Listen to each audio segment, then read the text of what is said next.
Today, we journey deep into the dark and chilling heart of London, into the stone walls of the infamous Tower of London, a fortress that has witnessed nearly 1,000 years of royal ambition, treachery, betrayal, and bloodshed. It is a place where the line between power and death was razor thin, a place whispered about in fear for centuries. And within these walls lies one of the most disturbing and consequential cold cases in all of British history: the disappearance of the princes in the Tower, a mystery so haunting, so politically explosive, that it shaped the very end of the Middle Ages and paved the way for the rise of the Tudor dynasty. Grab your coffee. Today, we decode the tangled web of a royal conspiracy, the desperation of a usurped throne, and the enduring question that has tormented historians for over 500 years. Who silenced the young heirs in 1483? Who committed the crime that changed the fate of England forever? The year is 1483. England is exhausted, traumatized, and unstable.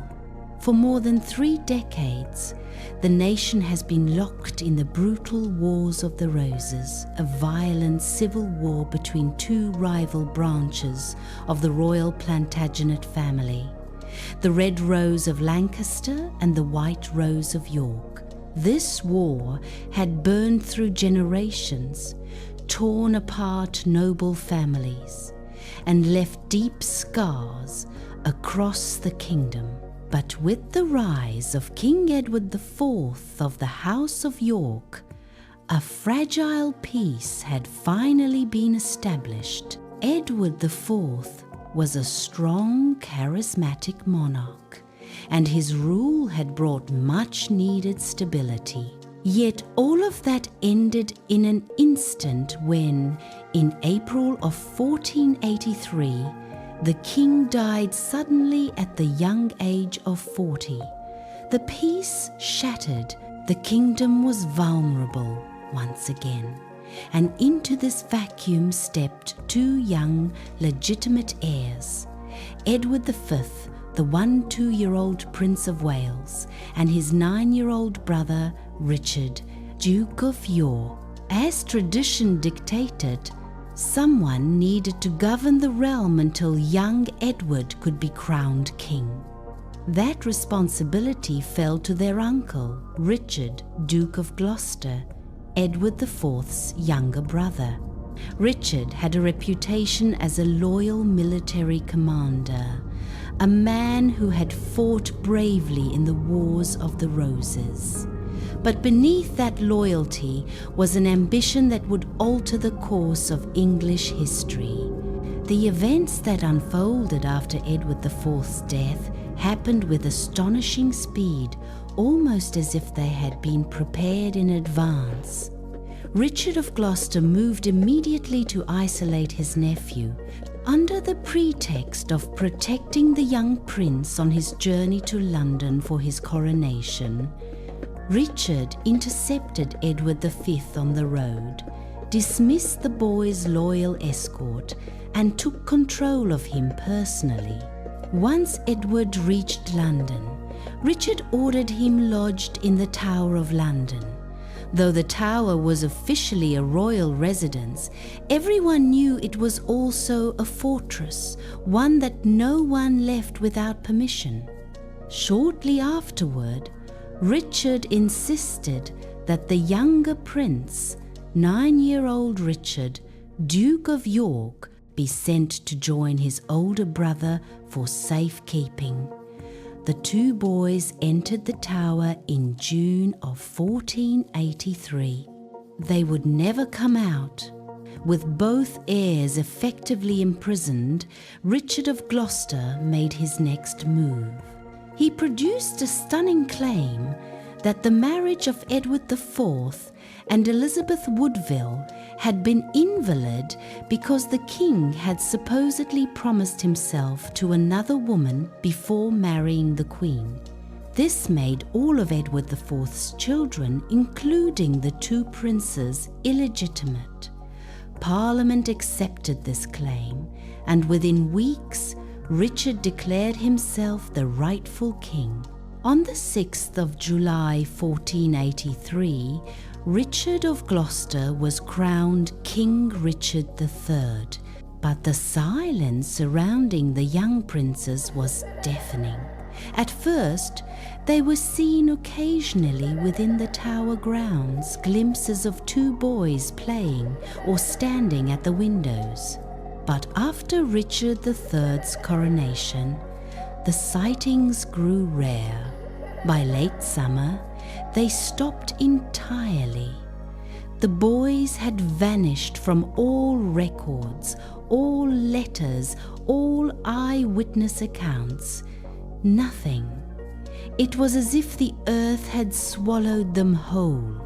This lack of evidence, no bodies, no confessions, no official records, created a mystery that history has never been able to solve. And from this mystery emerged two dominant theories. The first, and by far the most popular, places the blame directly on Richard III. The motive is clear. The boys were legitimate threats to his throne. As long as they lived, rebellions could form around them. Richard needed absolute security, and the princes represented the one thing he could never allow hope for the rival Yorkist factions who wanted the old line restored. This theory was fueled in the decades after Richard's death by Tudor historians, most notably Sir Thomas More. More portrayed Richard III as a twisted, ruthless villain, a deformed, scheming murderer who ordered the suffocation of his nephews as they slept. According to More, the boys were buried secretly under a staircase in the Tower. Shakespeare later took this Tudor propaganda and carved it into legend, immortalizing Richard III as one of the greatest villains of all time, a hunchback tyrant who killed children to steal a crown. But not all historians agree. The revisionist theory argues that Richard III may not have been responsible. Richard's reign was short only 2 years. In 1485, he was defeated and killed by Henry Tudor at the Battle of Bosworth Field. Henry Tudor then became King Henry VII, establishing the Tudor dynasty that would eventually give England figures like Henry VIII and Elizabeth I. The Tudor theory argues that Henry VII had even more to gain from the prince's disappearance. If the boys survived Richard's reign, they were still the rightful heirs to the throne, far more legitimate than Henry Tudor, whose claim was weak and dependent on propaganda. If the princes were alive, they were a direct threat to Henry's new rule, and Henry had both the power and the incentive to ensure they never reappeared. Adding to this suspicion is that nearly all negative accounts of Richard III were written during the Tudor era. It was politically convenient to demonize him. By painting Richard as a monster who murdered children, the Tudors strengthened their own claim by comparison. The mystery deepened nearly 2 centuries later. In 1674, during construction work at the Tower of London, labourers unearthed a wooden box beneath a staircase. Inside were 2 small human skeletons, clearly the remains of children.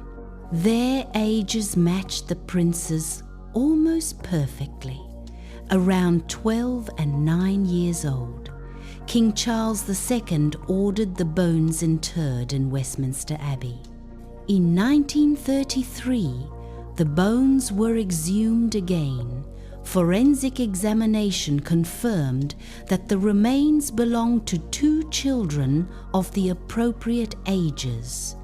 But modern DNA testing, which could finally solve this mystery, was never conducted. The remains were sealed once more, leaving the truth forever out of reach.